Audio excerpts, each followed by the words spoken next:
Share बहुत सारी वो जो शब्द हैं उनके ही वायरल हो रहे हैं।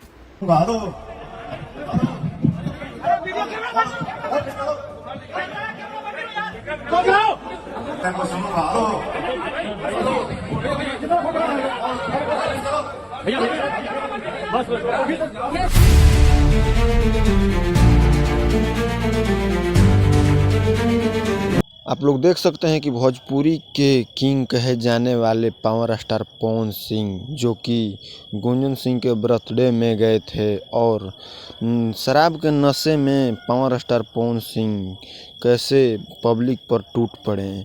और मुझे तो ये बात शर्मनाक लगी कि वाई+ सिक्योरिटी कौन दे दिया पावर स्टार पवन सिंह को।